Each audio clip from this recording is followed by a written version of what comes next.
Hello friends, welcome back to our channel. இந்த பதிவில் நம்ம என்ன பார்க்க போகிறோம்னா, பேன் கார்டு வந்து யூடிஐயில் வந்து எப்படி அப்ளை பண்ண போகிறோம் அப்படின்றத பற்றி தான் இந்த வீடியோவில் வந்து பார்க்க போகிறோம். இந்த வீடியோவை ஸ்கிப் பண்ணாமல் ஃபுல்லாக பாருங்கள். அது மட்டும் இல்லை, இந்த வீடியோவை எல்லாருக்கும் ஷேர் பண்ணுங்கள். அப்போ தான் வந்து பேன் கார்டு எப்படி அப்ளை பண்ணுறது அப்படின்றத தெரிஞ்சுக்குவாங்க. ஸோ வாங்க வீடியோக்குள்ளே போகலாம். இதுக்கு வந்து பார்த்தீங்கன்னா யூடிஐ அப்ளிகேஷனில் வந்து நீங்கள் வந்துடுங்க.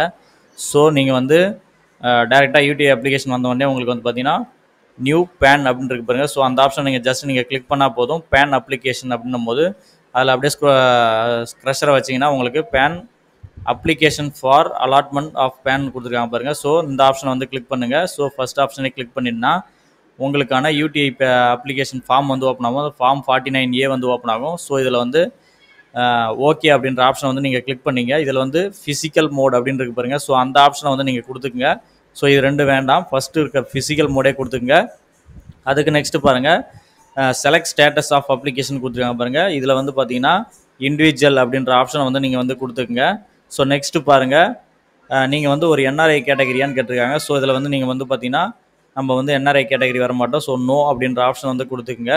நெக்ஸ்ட்டு பாருங்கள், பேன் கார்டு மோட் வந்து பார்த்தீங்கன்னா both physical PAN and e PAN. நமக்கு வந்து மேக்ஸிமம் எல்லாருமே பார்த்தீங்கன்னா இந்த ஃபஸ்ட் ஆப்ஷனை நீங்கள் வந்து கிளிக் பண்ணிங்க. இ பேன் ஒன்லி மட்டும் கொடுக்காதீங்க. ஸோ ரெண்டுமே வந்து நம்மளுக்கு வேணும் அப்படின்ற ஆப்ஷனை கொடுத்துட்டு சப்மிட் அப்படின்னு இருக்கு பாருங்கள். ஸோ அந்த ஆப்ஷன் வந்து நீங்கள் கொடுத்துங்க. ஸோ கொடுத்தீங்கன்னா நெக்ஸ்ட் வந்து பார்த்தீங்கன்னா உங்களுக்கான ஃபார்ம் பேஜுக்குள்ளே வந்து உங்களுக்கு போயிடும். ஸோ இதில் வந்து பார்த்தீங்கன்னா உங்களுக்கான ரெஃபரன்ஸ் நம்பர் கொடுத்துருக்காங்க பாருங்கள். ஸோ நீங்கள் வந்து என்ன எடிட் பண்ணணும்னா அந்த ரெஃபரன்ஸ் நம்பர் வந்து நீங்கள் யூஸ் பண்ணிக்கலாம். ஸோ வந்து உங்களுக்கான அப்ளிகேஷன் நம்பர் வந்து நீங்கள் கொடுத்துட்டாங்க. ஸோ இதில் வந்து ஓகே அப்படின்ற ஆப்ஷனை கொடுத்துக்குங்க. ஸோ இதில் வந்து பார்த்தீங்கன்னா பர்சனல் டீட்டெயிலிங் கொடுத்துருக்காங்க பாருங்கள். ஸோ இந்த பர்சனல் டீட்டெயிலில் வந்து பார்த்தீங்கன்னா உங்களுடைய பர்சனல் டீட்டெயிலில் வந்து பார்த்தீங்கன்னா ஃபுல் நேம் இருக்குது பாருங்கள். ஸோ இதில் வந்து பார்த்தீங்கன்னா குமாரி ஸ்ரீமதின்னு இருக்கு பாருங்க. இதில் வந்து கல்யாணம் ஆவாதங்கன்னா குமாரின்ற ஆப்ஷனை வந்து கிளிக் பண்ணிங்க. ஜென்ஸ்னா ஸ்ரீ அப்படின்ற ஆப்ஷனை கிளிக் பண்ணிங்க. கல்யாணம் ஆனவங்கன்னா ஸ்ரீமதி அப்படின்ற ஆப்ஷன் வந்து நீங்கள் கொடுத்துக்கிட்டு உங்களுடைய பேர் வந்து ஃபஸ்ட் இதில் வந்து என்டர் பண்ணிங்க. ஸோ லாஸ்ட் நேமில் வந்து உங்களுடைய பேரும் ஃபஸ்ட் நேமில் வந்து உங்கள் அப்பா பேரும் அப்படி நீங்கள் கொடுத்துக்கலாம். ஸோ கொடுத்துட்டு கிளிக் பண்ணிங்கன்னா நேம் ஆஃப் தி காலில் வந்து உங்களுடைய பேரும் உங்களுடைய அப்பா பேர் அப்படி வந்து கேஷோ ஆகும். ஸோ இதில் வந்து உங்கள் பேர் மட்டும் வேணுன்னா அதை மட்டும் நீங்கள் வச்சுக்கோங்க. உங்கள் பேரில் வந்து வேறு எதனா நிக்நேம் வேணா இருக்குது அப்படின்னு கேட்டிருக்காங்க. ஸோ இதில் வந்து இல்லைன்றது அதனால் நோ அப்படின்ற ஆப்ஷன் கொடுத்துக்கும். ஸோ இதில் வந்து நம்ம அப்ளை பண்ணது வந்து ஃபீமேல்ன்றதுனால ஃபீமேல் கொடுத்துக்கிறோம். மேலானா மேல் கொடுங்க, டிரான்ஸ்ஜெண்டர்னா டிரான்ஸ்ஜெண்டர் கொடுங்க. ஸோ அதை வந்து நீங்கள் பார்த்துங்க. நெக்ஸ்ட்டு பார்த்தீங்கன்னா உங்களுடைய டேட் ஆஃப் பர்த் வந்து ஆதார் கார்டில் எப்படி இருக்கோ அதே மாதிரி நீங்கள் வந்து பார்த்து டைப் பண்ணிங்க. ஸோ மாற்றி டைப் பண்ணாதீங்க. அதுக்கடுத்து பாருங்கள் அட்ரஸ் கம்யூனிகேஷன் கொடுத்துருக்காங்க. ஸோ இதில் வந்து பார்த்தீங்கன்னா ரெசிடென்ஸ் அப்படின்ற ஆப்ஷன் வந்து நீங்கள் கொடுத்துங்க. ஸோ அதுக்கு நெக்ஸ்ட்டு பார்த்தீங்கன்னா ரெசிடென்ஸ் ஸ்டேட் கேட்டிருக்காங்க. ஸோ என்ன ஸ்டேட்டோ நம்ம மேக்ஸிமம் பார்த்தீங்கன்னா தமிழ்நாடு இருக்கும். ஸோ தமிழ்நாடு அப்படின்ற ஆப்ஷன் வந்து நீங்கள் வந்து செலக்ட் பண்ணிங்க. மீதி எதுலேயும் வந்து கையை வைக்காதீங்க. அதுக்கடுத்து அப்படியே பாட்டமில் வந்துருங்க. இதில் வந்து ஆதார் நம்பர் கேட்டிருக்காங்க பாருங்கள். ஸோ ஆதார் நம்பர் வந்து நீங்கள் ஃபஸ்ட்டு நீங்கள் அதில் என்டர் பண்ணிங்க. ஸோ என்டர் பண்ணோடனே அகைன் மறுபடியும் ஆதார் நம்பர் கேட்கும். அதையும் என்டர் பண்ணிட்டு ஓகே கொடுத்துங்க. ஓகே கொடுத்ததுக்கப்புறம் நேம் ஆஸ் பர் ஆதார்னு கேட்டிருக்காங்க. ஸோ ஆதாரில் எப்படி பேர் இருக்கோ அதே மாதிரி நீங்கள் வந்து அதில் பேர் என்டர் பண்ணிட்டு நெக்ஸ்ட் ஸ்டெப் அப்படின்னு இருக்கு பாருங்கள். ஸோ அந்த ஆப்ஷன் வந்து நீங்கள் கொடுத்துக்குங்க. நெக்ஸ்ட் ஸ்டெப் பார்த்தீங்கன்னா டாக்குமெண்ட் அண்டு பேமெண்ட் அப்படின்னு இருக்கு பாருங்க. ஸோ அந்த ஆப்ஷனில் பாருங்க. ஸோ இதில் எல்லாமே பார்த்தீங்கன்னா ஆதார் அப்படின்ற ஆப்ஷன் வந்து நீங்கள் கொடுத்துக்குங்க. ஸோ இதில் வந்து பார்த்தீங்கன்னா மூணுமே நீங்கள் வந்து ஆதாரை வந்து நீங்கள் செலக்ட் பண்ணிக்கங்க. செலக்ட் பண்ணிட்டு மேக் பேமெண்ட் அப்படின்ற ஆப்ஷன் கொடுத்துருக்காங்க பாருங்க. ஸோ அந்த ஆப்ஷனை வந்து நீங்கள் ஜஸ்ட் நீங்கள் கிளிக் பண்ணுங்க. ஸோ இதில் வந்து பார்த்தீங்கன்னா மேக் பேமெண்ட் வந்து நீங்கள் பண்ணதுக்கப்புறம் நெக்ஸ்ட் ஸ்டெப் பாருங்கள், காண்டாக்ட் அண்டு பேரண்ட் டீட்டெயில்னு கேட்டிருக்காங்க. ஸோ இதில் வந்து பார்த்தீங்கன்னா உங்களுடைய மொபைல் நம்பர் வந்து இதில் வந்து என்டர் பண்ணிங்க. ஸோ இதில் வந்து மொபைல் நம்பர் எந்த நம்பரோ அந்த நம்பரை நீங்கள் வந்து என்டர் பண்ணிங்க. அதுக்கு நெக்ஸ்ட்டு பார்த்தீங்கன்னா உங்களுடைய இமெயில் ஐடி கேட்டிருக்காங்க. ஸோ உங்களுடைய இமெயில் ஐடி வந்து இதில் வந்து செலக்ட் பண்ணிங்க, அதாவது என்டர் பண்ணிங்க. என்டர் பண்ணிவிட்டு இதில் பாருங்கள் பேரண்ட் டீட்டெயில் கேட்டிருக்காங்க. உங்களுடைய ஃபாதர்ஸ் நேம் வந்து நீங்கள் கம்பல்சரி நீங்கள் வந்து என்டர் பண்ணிங்க. இதில் வந்து பார்த்தீங்கன்னா சிங்கிள் பேரண்ட்னா மதர் நேம் வேணுன்னா எஸ்ன்னு கொடுத்துங்க, இல்லைனா நோ அப்படின்ற ஆப்ஷன் வந்து நீங்கள் டிக் பண்ணிங்க. ஸோ இதில் வந்து ஃபாதர்ஸ் நேம் கொடுத்துங்க. அப்படி இல்லைனா உங்களுடைய ஹஸ்பண்ட் நேம் இருந்தாலும் உங்களுடைய ஹஸ்பண்ட் நேம் கொடுத்தாலும் கொடுத்துக்கலாம். மதர்ஸ் நேமில் வந்து நீங்கள் வந்து எதுவுமே டச் பண்ண தேவையில்ல. ஸோ உங்கள் ஃபாதர்ஸ் நேம் வேணுன்னா கண்டிப்பாக ஃபாதர்ஸ் நேம் கொடுத்தீங்கன்னா உங்கள் பேன் கார்டுக்கு அடுத்தது வந்து பார்த்தீங்கன்னா ஃபாதர்ஸ் நேமில் வந்து உங்கள் அப்பா பேர் வந்து இதில் வரும். ஸோ இதில் வந்து பார்த்தீங்கன்னா ஃபாதர்ஸ் நேம்னே செலக்ட் பண்ணி வச்சுக்கோங்க. ஸோ அதுக்கடுத்து பார்த்தீங்கன்னா நெக்ஸ்ட் ஸ்டெப்னு இருக்கு பாருங்கள். ஸோ அந்த ஆப்ஷனை வந்து நீங்கள் கொடுத்துக்குங்க. உங்களுடைய ரெசிடென்ஷியல் அட்ரஸ் வந்து நீங்கள் அதில் வந்து ஃபில் பண்ணுங்கள். ஸோ இதில் வந்து பார்த்தீங்கன்னா உங்களுடைய டோர் நம்பர் போட்டுங்க. இதில் வந்து உங்களுடைய வில்லேஜ் போட்டுங்க. இதில் வந்து உங்களுடைய ஸ்ட்ரீட் நேம், அதுக்கடுத்து பார்த்தீங்கன்னா உங்களுக்கு வந்து பார்த்தீங்கன்னா எந்த தாலுக்காவோ அந்த தாலுக்கா வந்து என்டர் பண்ணிங்க. இதில் வந்து உங்களோட டிஸ்ட்ரிக் வந்து என்னவோ செலக்ட் பண்ணிங்க. பின்கோட் நம்பர் வந்து இதில் வந்து என்டர் பண்ணிங்க. ஸோ என்டர் பண்ணிவிட்டு அப்படியே பாட்டமில் ஸ்க்ரோல் பண்ணிங்கன்னா இதில் வந்து நோ இன்கம் அப்படின்ற ஆப்ஷன் வந்து நீங்கள் கொடுத்துங்க. ஸோ சேலரி எம்ப்ளாய்டுனா சேலரி இன்னும் எந்த மாதிரி பர்பஸில் வந்து நீங்கள் இருக்கீங்களோ அதுக்கான ஆப்ஷன் வந்து நீங்கள் டிக் பண்ணிங்க. ஸோ நோ இன்கம்ன்றதை வந்து நான் டிக் பண்ணிக்கிறேன். ஸோ எல்லாத்தையும் நீங்கள் வந்து ஒன்ஸ் வந்து எல்லாத்தையும் ஃபில் பண்ணிவிட்டு நெக்ஸ்ட் ஸ்டெப்னு இருக்கு பாருங்கள். ஸோ அந்த ஆப்ஷனை வந்து நீங்கள் கொடுத்துக்குங்க.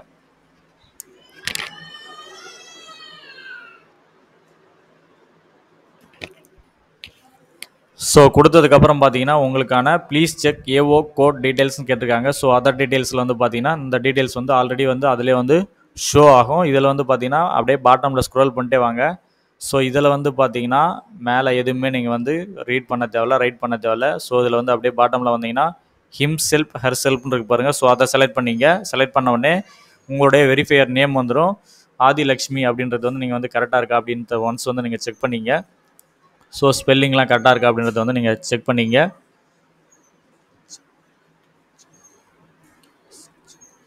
செக் பண்ணிவிட்டு வெரிஃபிகேஷன் பிளேஸ் கேட்டிருக்காங்க. ஸோ அந்த பிளேஸை வந்து நீங்கள் வந்து இதில் வந்து என்டர் பண்ணிங்க. என்டர் பண்ணிவிட்டு நெக்ஸ்ட் ஸ்டெப்புன்னு இருக்கு பாருங்கள். ஸோ அந்த ஆப்ஷனை வந்து நீங்கள் கொடுத்துக்குங்க.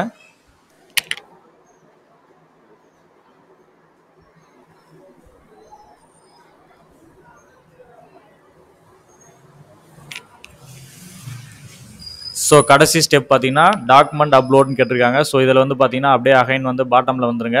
ஸோ வந்துட்டு இதில் எதுவுமே பண்ண தேவையில்ல, சப்மிட் அப்படின்ற ஆப்ஷன் வந்து கொடுத்துங்க. நம்ம எல்லாமே மூணுமே வந்து பார்த்தீங்கன்னா ஆதார் அப்படின்றது தான் நம்ம செலக்ட் பண்ணியிருக்கோம். ஸோ இதில் வந்து கண்டிஷன் கொடுத்துருக்காங்க பாருங்க. ஸ்கேனிங் ஸ்பெசிஃபிகேஷன் பார்த்தீங்கன்னா 300 dpiயில் இருக்கணும். 213க்கு 213 பிக்சல் வந்து பார்த்தீங்கன்னா 30 kbக்குள்ளே இருக்கணும். ஸோ ஃபோட்டோவுக்கு சிக்னேச்சருக்கு பார்த்தீங்கன்னா 600 dpiயில் இருக்கணும். பிளாக் அண்ட் ஒயிட்டில் எது வேணாலும் இருக்கலாம். ஸோ அது வந்து பார்த்தீங்கன்னா 60 kb இருக்கணும். ஸோ இதான் வந்து உங்களுக்கு வந்து இந்த மாதிரி நீங்கள் வச்சுக்கிங்க உங்களுடைய ஃபோட்டோ சிக்னேச்சரை. ஸோ எல்லாத்தையும் நீங்கள் ஒன்ஸ் நீங்கள் செக் பண்ணிவிட்டு சப்மிட் அப்படின்ற ஆப்ஷனை வந்து நீங்கள் கொடுத்துங்க.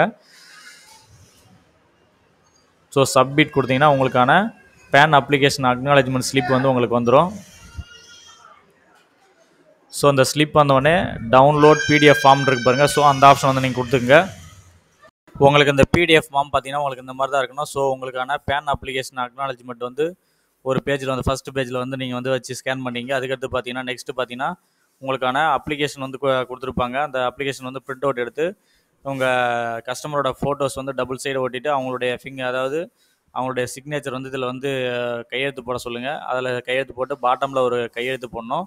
ஸோ அதுக்கு பாட்டமில் பார்த்தீங்கன்னா அவங்களுடைய ஆதார் கார்டு ப்ளஸ் பார்த்தீங்கன்னா அவங்களுடைய சிக்னேச்சர் வந்து வச்சுட்டு எல்லாத்தையும் ஒரே பிடிஎஃபை வந்து ஸ்கேன் பண்ணி வச்சுக்கிங்க. இந்த பிடிஎஃபை தான் வந்து பார்த்தீங்கன்னா நீங்கள் வந்து அப்லோட் பண்ணணும். ஸோ இதுதான் வந்து அந்த ஃபார்மு. இந்த ஃபார்ம் வந்து உங்களுக்கு வந்து பிரிண்ட் அவுட் எடுத்தீங்க பாருங்கள். அந்த பிரிண்ட் அவுட்டில் தான் இந்த வந்து ஃபில் பண்ணி இந்த மாதிரி தான் வந்து ஒரே பிடிஎஃபாக வந்து நீங்கள் வந்து அட்டாச் பண்ணி வச்சுக்கணும். ஸோ அகைன் பார்த்தீங்கன்னா உங்களுக்கு இந்த மாதிரி ஒரு ஸ்டெப்பு வந்து நீங்கள் வந்து அகைன் பார்த்தீங்கன்னா இதில் ஹோம் பேஜுக்கே வந்துருங்க. ஸோ ஹோம் பேஜுக்கு வந்தீங்கன்னா உங்களுக்கு இந்த மாதிரி தான் இருக்கும். ஸோ இதில் வந்து பார்த்தீங்கன்னா நம்ம இன்னும் டாக்குமெண்ட் வந்து அப்லோட் பண்ணல. ஸோ டாக்குமெண்ட் எப்படி அப்லோட் பண்ணலாம் அப்படின்றத பார்ப்போம். ஸோ இதில் வந்து பார்த்தீங்கன்னா நியூ பேன்லேயே வந்து கிளிக் பண்ணுங்கள். கிளிக் பண்ணோடனே டாக்குமெண்ட் அப்படின்ற செகண்ட் ஒரு ஆப்ஷன் இருக்கு பாருங்கள். ஸோ அந்த ஆப்ஷனை வந்து நீங்கள் கிளிக் பண்ணுங்கள். கிளிக் பண்ண உடனே அப்லோட் டாக்குமெண்ட் F49 இருக்கு பாருங்கள். ஸோ அந்த ஆப்ஷனை கிளிக் பண்ணுங்கள். ஸோ கிளிக் பண்ண உடனே உங்களுக்கு நெக்ஸ்ட் பேஜ் வந்து பார்த்தீங்கன்னா உங்களுக்கு இந்த மாதிரி தான் ஓப்பன் ஆகும். ஸோ இதில் வந்து பார்த்தீங்கன்னா நீங்கள் இப்போ ஃபில் பண்ண அப்ளிகண்ட்டோட நேமு, அங்கே ரெஃபரன்ஸ் நம்பர், அப்ளிகேஷன் நம்பர் எல்லாமே ஷோ ஆகும். ஸோ இதில் வந்து அப்லோட் அப்படின்னு இருக்கு பாருங்கள். ஸோ அந்த ஆப்ஷன் வந்து நீங்கள் ஜஸ்ட் நீங்கள் கிளிக் பண்ணுங்கள். கிளிக் பண்ண உடனே இதில் வந்து பாருங்கள் PAN form along with scanned copy அப்படின்னு கொடுத்துருக்காங்க. ஸோ உங்களுக்கான பேன் ஃபார்ம் வந்து நீங்கள் இதில் வந்து அட்டாச் பண்ணணும். அதுக்கடுத்து பார்த்தீங்கன்னா பிக்சர், அதாவது கஸ்டமரோட பிக்சர் வந்து இதில் வந்து அட்டாச் பண்ணணும். அதுக்கடுத்து சிக்னேச்சர், இந்த மூணையும் வந்து நீங்கள் வந்து அட்டாச் பண்ணுற மாதிரி இருக்கணும். ஸோ இதில் வந்து பார்த்தீங்கன்னா உங்களுக்கான பேன் ஃபார்ம் வந்து இதில் வந்து செலக்ட் பண்ணிக்கங்க.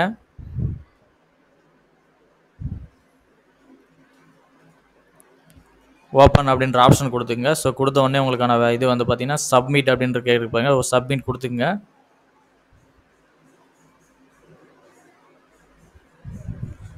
ஸோ சப்மிட் கொடுத்தோடனே இதில் பாருங்கள் டாக்குமெண்ட் அப்லோட் சக்ஸஸ்ஃபுல்லின்னு வந்துச்சு. ஸோ உங்களுக்கான அப்ளிகேஷன் வந்து சப்மிட் பண்ணிட்டோம், அப்லோடும் பண்ணியாச்சு டாக்குமெண்ட்டும். ஸோ இதுக்கு அது பார்த்தீங்கன்னா அடுத்த ப்ராசஸ் வந்து கண்டிப்பாக வந்து நடக்கும். உங்களுக்கான பேன் பார்த்தீங்கன்னா 3 to 4 டேஸ்க்குள்ளே உங்களுக்கு வந்து பார்த்தீங்கன்னா உங்களுடைய மெயிலுக்கு நீங்கள் கொடுத்த மெயிலுக்கு வந்துடும். ஸோ 7 to 10 டேஸ்க்குள்ளே உங்களுக்கான பேன் வந்து வீட்டுக்கு வந்துடும். இந்த மாதிரி தான் பார்த்தீங்கன்னா உங்களுக்கான பேன் கார்டு வந்து அப்ளை பண்ணுற மாதிரி இருக்கும். ஸோ இதில் ஏதாவது டவுட் இருந்தாலும் கமெண்ட்ஸில் சொல்லுங்கள், நான் வந்து கண்டிப்பாக வந்து சொல்கிறேன். ஸோ இந்த தகவல் வந்து உங்களுக்கு பயணத்தில் யாராவது ஷேர் பண்ணுங்கள். ஏதாவது டவுட் இருந்தாலும் கமெண்ட் பாக்ஸில் கமெண்ட் பண்ணுங்கள். இது போல் அடுத்த ஒரு நல்ல பதிவில் சந்திப்போம். நன்றி, வணக்கம்.